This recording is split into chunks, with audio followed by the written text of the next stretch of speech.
All right, let's just dive right in. I want you to picture something. You're in Korea, you're having a great conversation, everything's going smoothly, someone smiles at you, and then bam, it happens.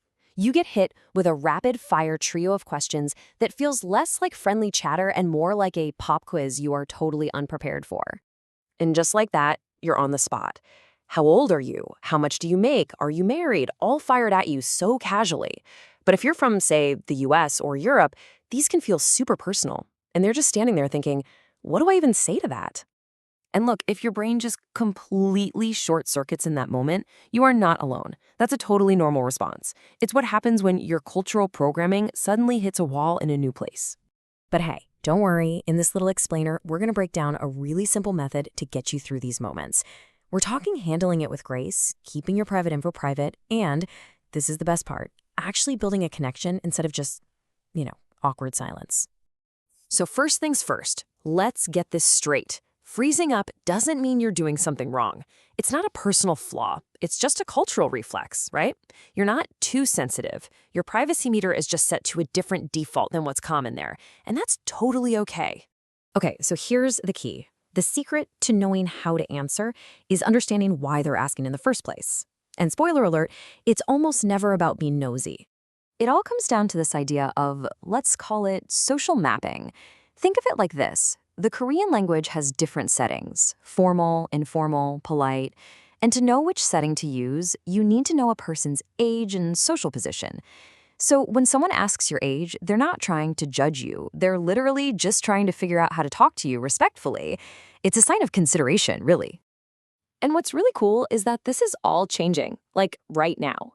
You can see here that just recently, in mid-2023, Korea officially switched to the international age system for all legal stuff. Now, age is still a big deal socially, but this change has kind of loosened things up. So now you're more likely to hear someone ask for your birth year, which is a much softer, kind of less invasive way to get that same social info. So that leads us to the big question, right?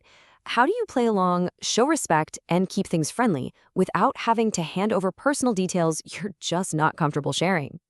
Well, you do it with a super simple, easy to remember 3-step method.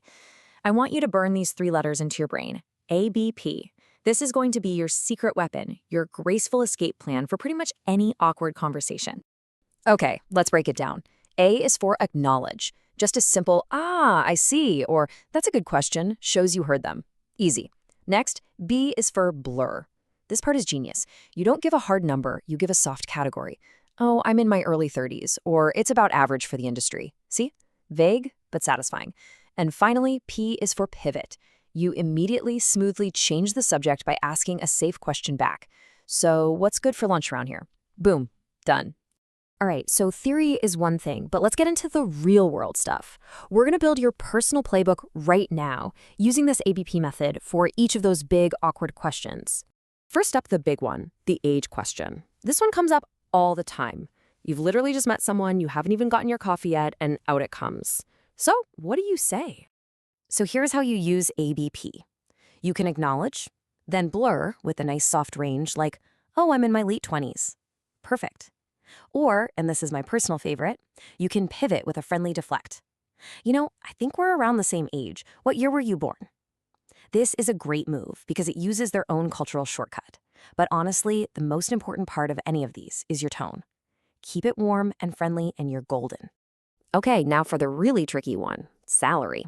This isn't just about feeling awkward. This one has real stakes, You say the wrong number and you could lose leverage in a future job negotiation or just make things weird with your coworkers. So you gotta handle this one carefully. So listen up. Here is the #1 rule for salary questions. Your win is category, not digits. I'll say it again. Category, not digits. Your goal is to give them a general idea of your professional level. Are you junior, senior, a manager, without actually telling them what's on your paycheck? So here are a few killer lines. You can just blurt it. Oh, it's pretty standard for my kind of role. Simple, effective. Or if you're in a more professional setting, you can set what I call a warm boundary. Something like, I usually keep compensation stuff private, but I'm really happy in my role. Speaking of which, what field are you in? See how smooth that is? You protect your info and pivot the conversation away in one go. And last but not least, the relationship questions. Are you married? Got a girlfriend? Seeing anyone? Honestly, a lot of the time, especially with older folks, this is just their version of talking about the weather. It's conversational filler, not an interrogation. The best strategy here is short and sweet. Don't overthink it. A simple, not right now, is perfect. Or if you want to be a little playful, a bit of light humor works wonders. Haha, my schedule is my only serious relationship these days. The main thing is to answer quickly and move on. If you give a long, detailed explanation, you're just inviting follow-up questions. Okay, it's really important to remember that context is king. A question from a classmate at a coffee shop is one thing, but that same question from your boss or a potential client or your partner's parents, that's a whole different ballgame.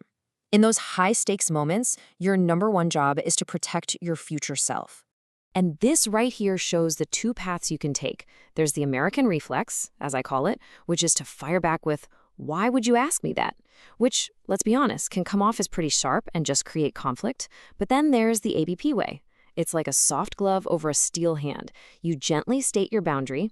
I'm a little private about that. And then you pivot. You protect yourself and you preserve the social harmony.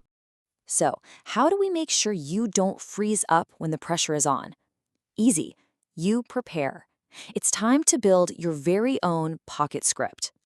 And hey, you don't have to be a Korean language expert for this. Here are a few super simple phrases you can just keep in your back pocket. For age, you can say 저는 90년생이에요, which just means I'm a 90s baby. For salary, 입계 평균 정도예요. It's about the industry average. And for marriage, a simple 아직이에요, which just means not yet.